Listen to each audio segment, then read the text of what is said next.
Hi, everyone, and welcome to Crushing Doubts Q&A on Mondays, as always, at 6 p.m. Eastern, 3 p.m. Pacific. We're a little behind today. We had a little bit of technical difficulties, but we are up and running now. So I wanted to get started with welcoming everybody, as always, and reminding you that if you hadn't already, click subscribe, ring the bell for notifications, hit like if you like what you're hearing, and put your comments below, and I will get back to you personally. Okay, so we've got Linda with us already. Linda Alarde, she said that she thought she had done something wrong because we were running late. No, it was not you, it was us. This is kind of similar to what I tell sufferers sometimes. We have a tendency to blame ourselves. A lot of times it has absolutely nothing to do with you. So thank you for joining us, Linda. I'm going to start with, there's a bunch of preloaded questions. We'll see what we can get to. But I wanted to bring some out. Some of these are comments that people made. Some of them are in emails that people sent me or specifically asked to be on here. But I was having a little bit of a dialogue with Charlotte T. from, I believe, England. And she says, here it is. After I wrote to you, I suddenly thought, oh no, what if I'm not powerful enough to take back my power? Slam that one right in the doubt column and put on some power ballads. So I loved this because what it shows is how you can use one column to take to take over another and use it well. What she did is she recognized, oh, I'm having a doubt about my power. I just need to recognize that as doubt, and boom, I have it. Meanwhile, I happen to love power ballads, so I wanted to give a shout out to that for you, Charlotte. One of my favorites that is underrated, "Never Surrender" by Corey Hart. So that's a deep dive for some, but it's like right in my element for me. And Pat Benatar is another one if you need some female vocals for some power ballads. Okay, let's get on to the next preloaded question. This is from Madrozabek. And he said, I think it was he, but I actually don't know. We'll have to read the question and see if there's any evidence of gender there. I have a question. If MBS, that's mind-body syndrome, which goes by many different names, is due to trauma, repressed emotions like anger, etc., then why are certain groups of people who perform the same movements over and over, like athletes or musicians, more likely to develop chronic pain even though they do not fit the type T personality? For example, I once read that all 4 members of Metallica have chronic pain due to playing instruments and have always physiotherapists with them on tour. So I guess we've got a music theme going here.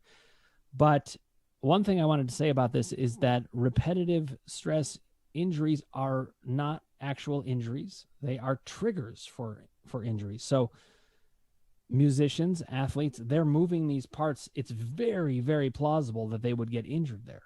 It's like the biggest trigger of all. Now, one thing I will also say is, I don't know if anybody had seen the documentary on Metallica, Some Kind of Monster. I highly recommend it. These guys felt things extremely deeply. Obviously, they still do. But in this documentary, they felt all kinds of things. It was a lot of repressed emotion, a lot of anger. So what we're seeing is that the triggers really can express themselves and lend themselves to an expression of symptoms because they are so believable. So with athletes and musicians, they're actually all the more likely to develop this kind of chronic pain with doubt because they have repetitive motions that are so believable. Hope that answers your question, but please do let me know if you are watching this and wanted to hear more about it, or if there's follow-ups. Okay, let's go to another preloaded question. And I do want to encourage people out there, if you are in the listening or viewing audience, please put your comments in, and I will happily answer your question. I believe Linda is joining us not by video, but actually by audio. So, but she figured out a way to actually be in the video chat on YouTube. So that was very smart, Linda. Well done. Now, for those of you out there, if you want to, you can come join me on the podcast live during these Q&As. You can go to www.callcrushingdoubt.org. You can come on as a video element or just audio, either one, but I'm happy to talk with you directly. Okay, let's bring up the next question. This one is from Joy F. Joy says about trusting your mind. You mentioned this a couple of times in this video that she was referring to. I'll have to look back and see which one it was. And I immediately thought that I definitely don't trust my mind. but I guess I mean I don't trust my thoughts. I think you mean to trust that your mind is powerful in creating these symptoms and so is also powerful in not creating the symptoms. Is that right? Well, Joy, I would say that that's one element of what I'm talking about, but I guess here's what I was thinking. It's more, there's so much more to trusting your own mind. So power column work, I guess this was in relation to a power column video, is about trusting the direction of who you are and what it is that you want, and the fact that you actually won't let yourself down if you listen to you.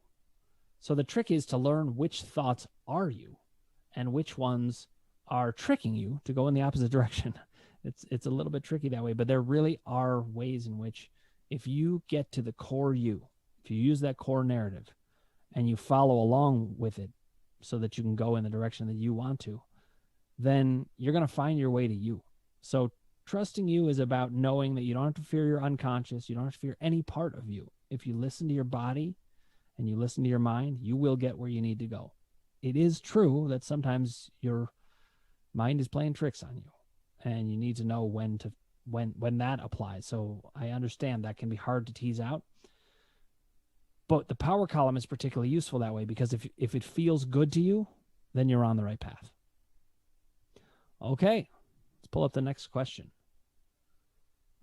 We have some return questioners here. This one is from Lorianne. She was a questioner, I think, possibly in the first or second one, but she is back. So glad to hear you are still with us asking questions. When I am working, I can feel a slow buildup of muscle tension in my shoulders and neck that gradually evolves into a tension headache every afternoon. Nothing seems to help while I continue to work. It only goes away after I'm done for the day.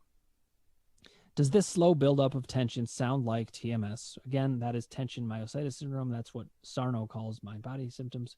So it goes by many names, but that's a pretty frequent shorthand for many people. Should I be looking for some unconscious conflict or repressed emotion regarding work? Is my autonomic nervous system feeling threatened for some reason? Or does this sound like something else? Okay, we're going to need to leave this one up. There's a lot of questions all in one. I'm sure you already knew that, Courtney, but thank you. Anyway, first of all, this sounds exactly like a mind-body issue. Exactly. And there's so many ways that it does. One is that I think doubt has kind of bitten into you, because when you have a repetitive experience, we just talked about repetitive motions, but this is a repetitive experience. Very plausible to have doubt come in and say, well, I don't know, this is happening every day. Can that really be happening every day? Well, one way to think about it is that it's actually extremely unlikely to be anything else, because what kind of structural issue comes and goes in that way? It doesn't. A structural issue doesn't know you're at work. I mean, if you break your arm being broken, it doesn't know you're at work, and then you would have tension at those moments. So this is a sign that it is a mind-body situation for sure. Now you have questions, though, Lorianne, about what to do about it. So you're saying, should I be looking for some unconscious conflict? I'm guessing from your question that you really have already looked at that. If you haven't, then yes. Look at the different themes. Look at if you've done your emotions column work, you'll have a bunch of themes that tend to be the things that make you have symptoms. Look within that. Did somebody not show you respect? Did somebody take away some part of the job that you really like? Are you feeling worried that you're not valued enough at your job, or that you might lose your job? These are all themes that could bring up these kind of symptoms from emotion. But I do want to encourage most people out there, everybody out there really, that most people, they know about their emotions enough. And so if you're having a repetitive process like that, you're probably entering into doubt. This is something that I would, while it's not chronic in that it's always there, it's a chronic pattern. And so this sounds like doubt to me. I understand you could be thinking, is this my autonomic nervous system feeling threatened for some reason? Yes, it could be. That would be more in the emotions column, though. Is there something that's really riling you up each and every day? Maybe there's a particular part of your workday that's doing it. You always want to look in all three columns. Always. Even when you get results from one, I encourage you, just take a peek in each one. Just make sure. So you look at emotions. If you don't get it there, then you could start to look at the doubt that happens when this happens all over again every day. Now, Lorianne, I'm hearing some doubt in what you're saying. So I'm just going to highlight it. You're saying I can feel a slow buildup of muscle tension in my shoulders and neck that gradually evolves into a tension headache. So that to me is doubt in a way, because you're saying there's a physicality to it that's actually causing the other physicalities. I want to encourage you, that's actually not likely to be the case. The chances are much more that you've come to have this expectation, even though it is potentially quite logical. That expectation is the thing that perpetuates this. So this sounds to me like something where you want to hammer away at all doubt.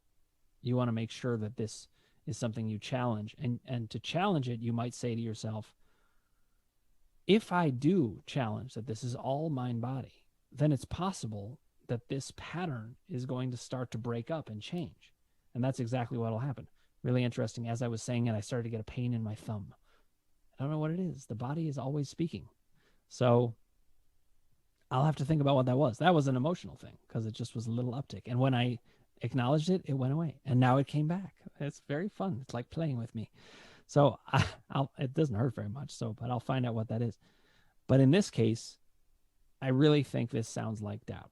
And I said this to somebody earlier today and working with them. I do often get symptoms in myself when I'm in session with people because the mind-body process feels like it has an in with me as I'm talking about certainty. It's like, oh, really? Are you so certain? Well, now I'm going to try this one. So a lot of times when I'm very certain about things, I'll get a little symptom as if it's trying to make me doubt. And that was a good illustration of it.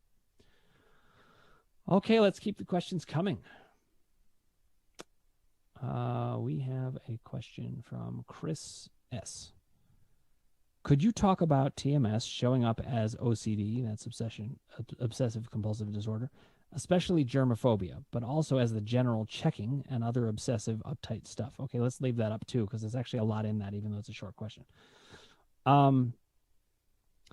So when you're talking about OCD and germophobia, what I'm hearing you talk about mostly is the thinking over and over again about these things. And how does that relate to mind-body thinking? Well, I think of obsessional thinking as a symptom of mind-body experience. Think about it this way. When you are thinking in a certain way, that is a mind-body experience all in and of itself. So if you're thinking obsessionally, you got the same wires firing over and over and over. That is a mind-body process. It's happening actually in the body. So one other thing I want to say about it, in addition to just recognizing that, yes, that is a mind-body experience. If you challenge the doubt about that, and you say to yourself, maybe this obsession isn't about what I think it's about. Maybe it is actually a mind-body process telling me I'm upset about something. Usually that's true. Phobias come from trauma. That's where they actually come from. So I had to learn that the hard way because I have a phobia of my own, which I think I've shared it in various places, but my biggest fear goes all the way back to when I was, I think, 10 or 11. And that is that I have something called emetophobia. It's where you really, really don't want to throw up. That's like the big thing for me. I don't like it. I used to really be worried about even telling people about it. I felt like ashamed about it until I discovered it was a message from the body as well. It was about my trauma. And once I figured that out, I didn't hate myself so much for it. In fact, I don't at all now.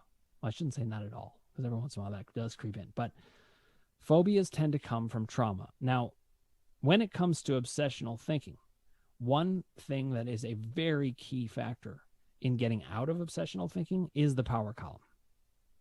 So one thing you want to do is to find that core narrative, find kind of your purpose. And if you can go into that and be kind of living powerfully, the obsessions will melt right away. Now we have a comment coming in, and I'll get to that in a second. I did want to mention to everybody that we now have my seminars starting up. I think I mentioned this last week. They're beginning on June 7th. They're 1 hour Monday through Thursday, and so there's 8 of them. So they cover a 2-week period, a Monday through Thursday on the week of June 7th, and then Monday through Thursday on the week of June 14th. And then we'll be repeating them again. But it is starting to fill up. So if people have interest, please email me at dan@crushingdoubt.org, and we can get you signed up. Eventually, that will be on the Crushing Doubt website. We're still working on that. But what the seminars do is give you the broad picture and some of the specifics about the whole system and how it works. And it's very helpful for, it sounds like we're having some volume issues. Can we turn the volume up a little bit? They're saying there's trouble with fading out. Thank you for letting me know that, Linda. So these seminars, I'll just try to talk louder for now, and then we'll work on that. And then you'll have to tell me if I'm talking in a booming voice. That could happen. The seminars are a very helpful way to get the baseline information that you need. And that way, when it comes time to maybe going to, it says the sound sounds good on our end. I have heard this, though, so we'll check into this. I've heard that the Q&As sometimes are a little bit low in their volume level. I meant to mention that. So let's check into that. In any case, the seminars give you a good baseline of information, and they're a more affordable way to see me in that way as well, and there will be some Q&A. So feel free to sign up or send me an email with questions about it. Again, it's dan@crushingdoubt.org, and eventually we'll have that up on our website, www.crushingdoubt.org. Okay, from 4D Beats. My symptoms are causing me to fear ankylosing spondylitis. This is causing me doubt. I have changes in my SI joint, but not significant to diagnose AS. Okay, that is arthritic, I think, changes. So how can I get off the fence? I feel stuck. So there's many different ways. Oh, good, the sound's better. Awesome. Well done, people. And thanks for letting us know, Linda. So let's note this volume level. I guess this is the one we're going to need. So 4D Beats, my answer to you about this, it could be varied what's going to get you off the fence. But what I'm hearing and what you're asking, and this is what I often do, is hear what the doubt is in the specific question. You are doubting whether ankylosing spondylitis or SI joint issues are can be related to mind body or not. From what I'm hearing, you're saying you're expecting this is a purely physical issue. Well, I will tell you that both of those issues are things that we have found in all of our medical journals and all of the studies that actually tend to be, believe it or not, incidental to pain. So that's actually very good news for you. The question is, do you believe what I'm saying? Because if I say this and you don't believe it, it doesn't actually do you that much good. However, there are specific studies and all kinds of books that can tell you this, that it has come up again and again, that those are incidental findings on imaging. And so many people are getting the wrong information about that. So the first way I would say you can get off the fence is to start calling into question whether these physical issues, these purely structural issues, are actually the cause of the pain. We started studying people, primarily, actually a lot of athletes, but other people too, who were asymptomatic, not having any symptoms at all, and they have train wrecks of MRIs, they've got arthritis, they've got herniated discs, they've got ankylosing spondylitis, they've got stenosis. All of these things do not cause pain, or at least have no correlation to them. So the idea that they would cause pain seems a little strange since there is no correlation. So that's where I would start. Come back to me, though, 4D Beats, if you need more of an answer than that, and we'll start off with that. Okay, next question we have. This is a question. This is actually a multi-part question. And then we're going to get to Jasper Hitchcock. I see your question. I'm going to get to you next. So this is from Sophia B. We answered one of her questions, actually two of her questions last week, but now there's these three, and definitely please leave them up. Any three-part question I need up beyond this. Even if I'm not afraid and relaxed, can the pain still come and go? That's the first question. Second is, does the pain indicate that you're afraid? Is it okay to work through the pain to keep reinforcing the neural pathways, or will it make it worse? And three, will the symptoms reoccur again when I'm very stressed?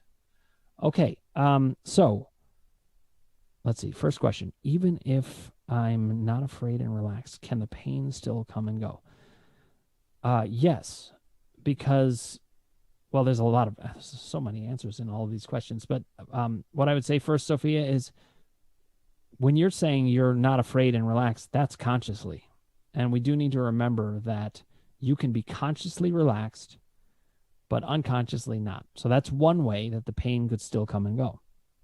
Another way that it could come and go is you could not be afraid. You could be totally relaxed. And then an emotional situation comes up because we are moment to moment beings. And so, yes, that could still happen even from that.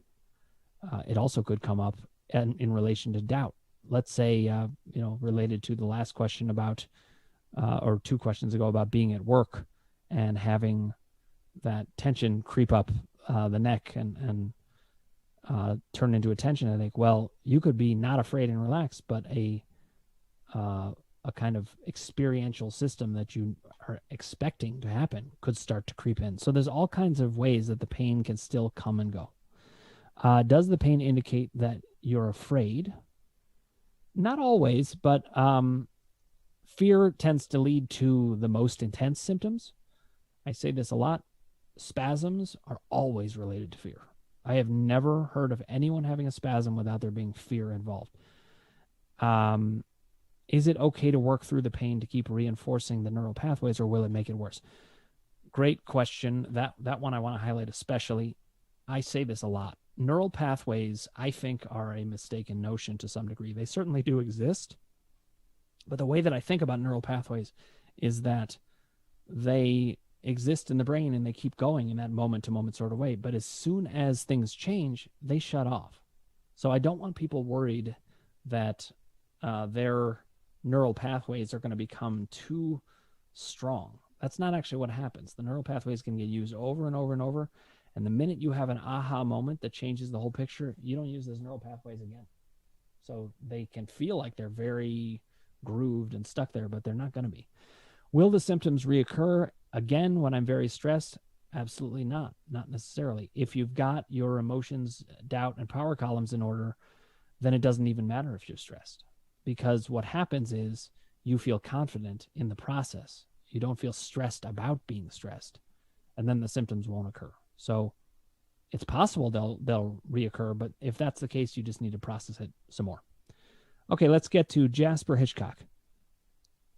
Can focal dystonia be helped by your methods? Okay, so this is one of those times where I realize I'm not a medical doctor. So sometimes I don't know certain terms. So I'm going to tell you what I'm going to do. I'm going to go straight to Google and find out what focal dystonia is. I'm pretty sure it relates to vision because of the focal part. And dys means something's awry. So it's probably some kind of, maybe it's nearsightedness. I don't even know. But I'm about to look it up for you. And I'll let you know. Give me 1 second. Focal dystonia. This is fun to do the research right on the spot. Focal dystonia is a condition that causes involuntary or unusual movements. So I was wrong. There are several different types of dystonia. Focal dystonia affects, I thought I remembered that actually from something called tardive dyskinesia, which has dystonia, but I did not remember that offhand. So focal dystonia affects a single body part, which is usually the fingers or hands. Additional names doctors may call focal dystonia include focal hand dystonia. Okay, well, thank goodness I looked that up because I wouldn't have answered that very well. So the good news is, Jasper, even though I didn't know what focal dystonia was, having looked it up, I can tell you it is definitely something that can be helped by my methods. I have helped people to reduce eye twitches or twitches in muscles all over the place. And so that sounds like the kind of thing that you're experiencing.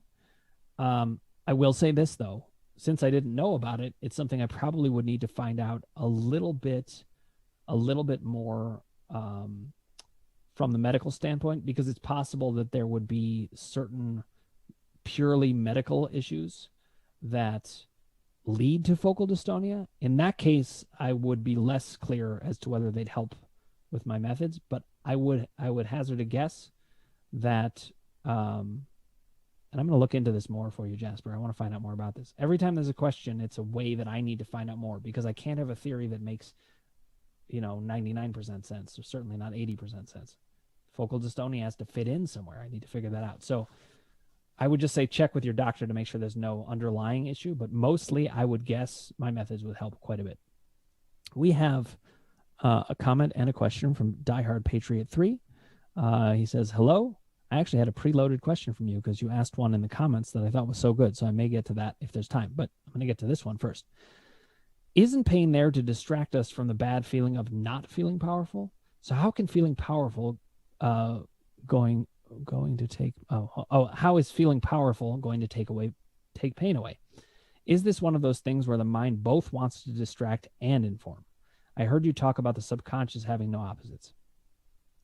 I couldn't have said it better myself. Yes, it is exactly that. We need to have clarity that mind-body symptoms want to distract and communicate all at the same time. So I'm actually doing a video on that this week that I just wrote up as I realized some things talking to people. I'll give you a little preview of it here. With the emotions column, you're primarily dealing with the distraction side of the issue. And what happens there is those emotional themes pop up and the symptoms want to distract from those emotional themes that are too painful. On the power side of things, however, you're dealing with the communication side of things. And so one of the reasons that we can kind of get past a lot of these issues is in these different ways, and why the columns are so useful is that there's different methods that can get to different aspects of the experience. With Sarno and a lot of the people that focus only on emotions, they focus mostly on the distraction side. And so what happens is they miss the communication side. And so the thing about this system is if you dismantle any part of the system, it comes crumbling down.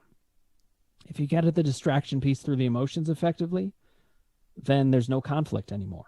And then the powerful side can come charging right through. If you get to the powerful side and you hear the communication and you enact that communication, you're feeling powerful anymore. And then the distraction isn't needed anymore. And when it comes to the doubt column, doubt is the fuel for all of this. You take away the fuel and it doesn't matter which side of the conflict wants to rule the day. It can't work without the fuel. So as a result, all of the columns can really take the pain away in various ways. And that's why this column system has come to be, because I asked these questions and looked at them some more. Okay, we've got a question from Amy C. Welcome back. Some of my symptoms are so bothersome that as a result, I've become hyper-focused and fearful of certain movements. Do you have any strategies, suggestions for dealing with this? Amy, first of all, my heart goes out to you. I know how hard these things can be for everyone. And I want to encourage you, even if you are worried, don't worry from the vantage point that there is help. There's new information. There's ways of talking about this that can be helpful. I'm going to try some of them now. If that doesn't work, I want you to reach out to me and we will get other information your way. But you say you've become hyper-focused and fearful of certain movements. I want to focus in on the fact that you actually use two different words that are both important: hyper-focused and fearful. And what I like to do when working with symptoms is to break it up into its different parts. When it comes to fear, that is a doubt issue. That's the emotional form of doubt. What I'd want you to do is to challenge that with science and logic. It could be that the certain movements that you have sometimes cause pain, sometimes don't. And that would be evidence against it. So you want to use science and logic to take down the fear. My system is designed to do some of that too, because it at least explains, how things are tending to go so you can understand it. But when it comes to the hyper-focused part, that's actually something where power column work comes in. If you can get to your core narrative and feel good about what you're doing in your life, it actually takes away the hyper-focus. So there are different solutions for different things. Let me know if that's helpful. Diehard Patriot 3 asks, where are these questions coming from? They're coming from the YouTube live comments section. So, and you must have figured it out because you're in here. But in any case, let me know if you need more help with that. Julie Ebby says, how do you love your pain when it hurts so much? What is the best way to be indifferent? Okay, I'm going to say something that's quite different from what you hear from other people. You cannot love your pain when it's hurting you. You absolutely cannot love your pain. You can't be indifferent to it either. I understand the strategy people are asking people to do to be indifferent. What that's about, though, is taking the attention off of it. Indifference solves the attentional issue. But if it's hurting that much, then it's sending you a communication. And you don't have to love it. You can't love it. It hurts. It's horrible. So what I want you to focus on instead is, what is the communication? And if you look at my Power Column playlist on Crushing Doubt's YouTube site, for example, if you need help finding it on the audio, send me an email and we can find your way to those different videos. Or I can take a snapshot for it and send it to you and send it to you. But I think what is often missing when people are trying to get better is that there are different solutions for different parts of the problem. So my system covers all of the different grounds. I'm not saying it's perfect because I am still honing it, but at the very least, my system allows you to recognize it's not always about indifference, or it's not always about emotions, or it's not even always about doubt. It's not always about power. It's going to be about one thing at one time and one thing at another time, and we are moment-to-moment people. If you can get the system down overall and your personal system as it relates to me, you will know that you'll have confidence and feel more ready to combat the symptoms, and you'll also have a more varied, flexible system, which is going to work much better. Okay, again from Diehard Patriot 3, if all injuries heal 100%, how come in the sports world they always say an athlete will never be the same after an injury, and it's usually true? For example, Derrick Rose. Well, great question. Derrick Rose is somebody that I've had my eye on a lot. Derrick, if you happen to be watching, I'm happy to talk to you about this, but you're probably not. So we can pass it on to him.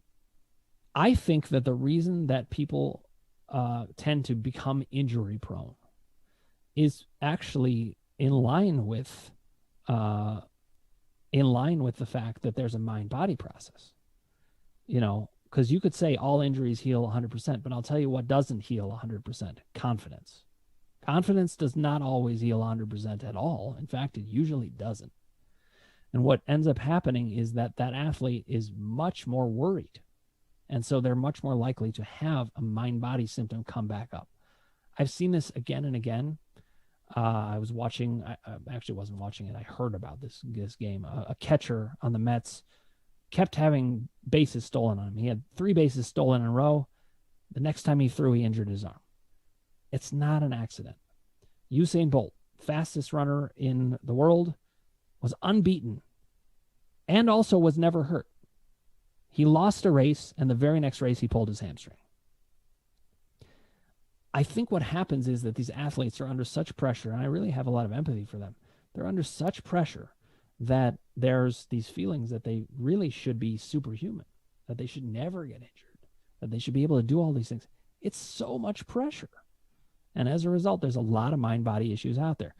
But when somebody gets injured, they tend to have a higher likelihood because their doubt goes up. And meanwhile, they're getting fed it all over the place. They live in a world where it's talked about all the time, about hamstring pulls and, ligament problems and all kinds of things. They hear about it all the time. Major League Baseball pitchers right now, they're like as fragile as glass because everybody's thinking they're going to get Tommy John surgery at the drop of a hat. Well, what usually happens, based on the studies I know, is that people are jumping right to the fact that there's a torn ligament, and they don't realize that ligament tears happen all the time without it being an injury. And in fact, a lot of those ligaments and tendons, one theory I have is maybe some of them are vestigial and you don't really need them. But one thing I can say for sure is they do not tend to correlate with the pain or functionality. They should be able to continue pitching just fine. Pretty weird. Jasper Hitchcock says musicians get this in part to job stresses and perfectionist needs. Thanks. Yes, I totally agree, Jasper. It's another kind of high pressure thing. And think about it. When you're like playing a guitar solo, I play guitar and I'm not that good at soloing, but when you're feeling like people are really, hooked into you, I mean, imagine being like the Edge from U2. Like, he's playing these huge shows. Now, he would say, because I've watched things on him, he would say that this is one of the reasons he developed his systems to play music so that it's not exactly super accurate. It's all sonic. Pretty interesting stuff. But I completely agree with you, Jasper. Okay, another comment from Linda Alarde. The pain in my leg immobilizes me at times. Could it be related to childhood trauma? Peter Levine talks about undischarged terror from trauma that needs release and gets stuck. Absolutely, it could. Trauma tends to live in the body. Now, that doesn't mean that it is that. But when you're looking at your emotions column, one of the places I'd want to look are the themes of your childhood trauma. And that can be a way that it gets released. The power column is another way that it can get released. All three columns actually can release these things. So my work is a lot about trauma. And trauma always gets buried in the body because even if you've forgotten, your body didn't. It was there. And it will remember for you. Okay. Amy C. asks, how do the approaches of pain therapists, psychologists differ from those who do not specialize in pain symptoms? Oh, that's a good one. I say that because it's a very varied answer. So, Amy, I'll give you the shortened version, and then we can follow up if I didn't get to it. I would say that those who do not specialize in pain symptoms, they actually have become a little hard for me to trust because they're missing what to me is a very basic element of figuring out what's going on. So I've made, different analogies to it, like an author who doesn't have any consonants. They're not going to be able to spell a lot of the words. And I'm not trying to belittle anyone with that. A lot of these people mean well and even are very skillful at what they do, but they may run into problems where they miss something very, very big. And this is why I recommend that if you're going to go to see a psychologist, you should see someone who's trauma informed. And if you're a psychologist who doesn't know much about trauma, I really encourage you to investigate it. Judith Herman has a book on trauma, and I'm actually blanking on the name right now. But look up Judith Herman and trauma, and you will find that it's a really, really eye-opening book, and it's very important. So I'd say the main way that they differ, Amy, is that they're going to be more limited in what they can do for you, and they're not going to be as flexible or accurate in as things come up. So for me, it's just a lot harder to trust them. Okay, Susan W. Why do symptoms get worse when you work through your past traumas? Okay, this is a great question, and I wondered this when I was starting to treat people on this. I was finding sometimes that I was talking to them about emotions, and they were getting worse, and I didn't want them to get worse, and I was like, what is happening? Well, this is part of how I came to see the doubt column also, and ultimately the power column. Susan, I would say that when you're working through things, your past traumas, and it's getting worse, that's your body actually telling you they don't want to deal with it in the emotions column way. That's not the way to do it. I know that sounds weird, but it's essentially you saying to yourself, I can't take this. It is too much. Don't push me on this. The good news is you don't have to get stuck with it then. You can do doubt column work and power column work without going through the directness of the trauma. And that's a big way that my work can be helpful. Okay, Die Hard Patriot 3. Is it okay if the biggest trauma in my life was the injury that set off this whole TMS and the terrible months that followed that? Absolutely, it's okay, and I'm going to have more to say about it. I have other traumas I recognize, but the injury I speak of here is by far the worst and shook my worldview to the core as well as destroyed my ego at that time. This is a great point, and I'm appreciative of you bringing it up. A purely physical structural event can be very traumatic. It can be the thing that can lead to symptoms for many reasons, but one of them is about mortality and vulnerability. Suddenly you realize in a way that you did not before, whoa, this is serious. I actually have worked with somebody for a number of years now who worked with me, in regular therapy as well. He developed a mind-body issue in relation to a surfing accident where he punctured a lung. And it shook him to his core. Just like you're saying, Die Hard Patriot. It shook him to his core. It led to a totally different symptom. Didn't even relate to the lungs. But it set off a cascade of events. And I think it's very important that we recognize that physical trauma can be emotionally traumatic. Very much so. Car accidents, things like that. Physical things are emotional, and emotional things are physical. But thank you for bringing that. Great question. Okay, Linda Alarde, back for more. Thank you for being so active here, guys. It's great to have such a lively crowd. There is a certain level of pain that absolutely commands attention. Yes, for sure. Lower levels of pain I can easily detach from, but not when it's a 10 out of 10. Yes, this is a very good point. You can become indifferent with something that's a 3 out of 10. Be like, I'm not going to give it the time of day. 10 out of 10, it's not going to work. Linda says, I have been working with a somatic experiencing therapist. I've never considered the messages from my body before, and it is so amazing what comes up. Are you familiar with this form of therapy? Yes, I do know some people who do somatic experiencing. We're actually going to have on Fran Summer Anderson soon, who is another therapist who worked with Sarno and co-wrote the book Pathways to Pain Relief with Eric Sherman. She does somatic experiencing among many others. And I actually don't know how to do that myself, except in my own way. But somatic experiencing, I think, is about focusing on parts of the body and seeing what comes up in the mind in relation to them. And I've experienced it myself in a therapy called EMDR therapy that has been great that way. So it's a very helpful way. Any therapy that incorporates the body, I think, is much better than therapies that don't. Okay, we've got a comment from Die Hard Patriot 3. Dan, your answer regarding Derrick Rose was excellent. Thank you. Glad to hear it. I wonder if Kobe went through the same when he tore his Achilles. He was just dribbling and randomly fell to the floor. It was a big game and a stressful season. I have wondered these things myself too, and it's really interesting. There's certain physical injuries that people will try to argue, no, that one can't be mind-body, and they can be very convincing. And I can even myself start to doubt it. And Achilles tears are one of these. I'm like, well, I don't know everything. It does sound really bad, a ruptured Achilles. But I do wonder if we as a society start to challenge these things sometimes. I wonder if we can actually find out that these are actually incidental. I have been shocked by how many things are incidental. So that one, I would say, I guess it's still somewhat open, but I'm going to go on record as saying I actually think that these things, while they make complete logical sense that there would be those injuries, are mind-body injuries. And what ends up happening instead is people get surgery on them, and then they're out for months and months and months. So very interesting question. Let's keep following this and working to work it into the theory. The book is Trauma and Recovery. Thank you, Linda. That's the Judith Herman book. I don't know why I was blanking on it. It's one of my favorites.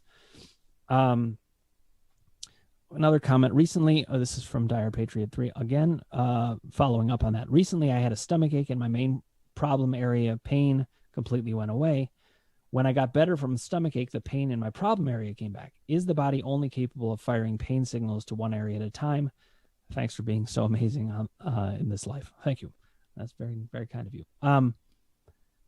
So I would say that generally speaking, yes, the science seems to suggest that you can only have one major physical experience at a time. I think you can have others, especially live. Yeah, on this life. That was a little too much credit for me. I was good on this live, but on this life, I try. You tend to not be able to have more than one intense symptom at a time. This is one of the reasons why when people have pain, they recommend rubbing, a part of the body, because actually the body can't attend to things at the same time. So it really is true. There's a neurological aspect to it. But I will say this also, there's a mind-body aspect to it, because when you have one symptom working, the other one doesn't need to do the work. So there's a lot of overlap in all of this. Yes, I made Die Hard Patriot laugh with that live life accidental joke. It was pretty funny. Okay, I'm going to take a couple of questions. I think we have time for maybe two more, if any are in the crowd. Otherwise, I'll take another preloaded one. Let's get to a preloaded one since nothing's coming up right now. Sukiya S. An overreaching concern, perhaps this falls into the doubt column and or power column, is if I get well, it means I've wasted decades of my life. Wow. This is powerful. Thus, staying sick keeps me from living this regret and proving I was sick all along. I get this isn't accurate, but it's a feeling and therefore not totally rational. All right, let's leave this one up and we'll actually finish on this one, I think, unless somebody wants to squeeze in a last comment. This is actually where the power column comes from. Questions like this. When we have a conflict about getting better, or we have a worry about our personality structure, or we just have a part of our personality structure that doesn't let things get better, sometimes we need to look at conflicts like this. And there was a woman that I was working with who had a particular conflict about how guilty she felt about this, that she felt like she caused it. And I do say all the time, just because you can be the solution doesn't mean you're the cause, because there's actually lots of different solutions to things in general. So just because you can solve it and you're the one who can do it does not mean that you were the cause. And in fact, you weren't.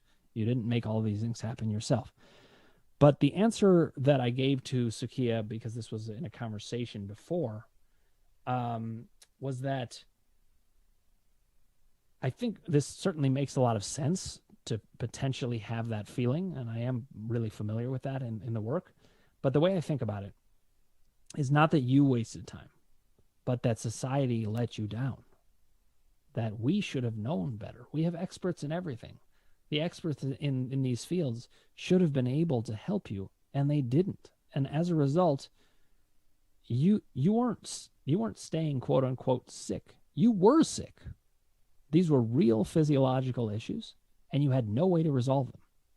So the way I see it, it doesn't matter that it came from a mind-body thing, because mind-body things are real, and you were sick all along, and you didn't have the right information, so you weren't going to get better, and you don't have to regret it if that information and that solution was not available to you. Okay, we'll take this one last question. What do you recommend if a symptom pops up during a time where we're not able to pause and go through the 3 columns, for example, in a meeting, giving a presentation? Well, the good news is you probably don't need to go through the columns that much. That is likely to be an emotion issue right away, because it's an onset or an uptick in a symptom. So you don't need to go through each of the columns. What I would do is have a shorthand in mind of the different themes that you have. So that's by using the rule of thumb, you can go straight to the emotions column, and then you can kind of go through the different files of the main themes that you have, just the broad concepts. You don't even need to get to the specifics. Try to get to the broad ones. That's going to start pointing you in the right direction. And even by getting there, you can get relief. Everybody, I want to thank you so much for coming out again. It was great. We had a really lively audience with great questions. Did want to remind everybody again about the seminars. If you want to contact me to find out more about it, it's dan@crushingdoubt.org. And if you haven't already, click subscribe, ring the bell for notifications, hit like if you like what you're hearing, and put your comments below, and I'll get back to you personally. Thanks again, everybody.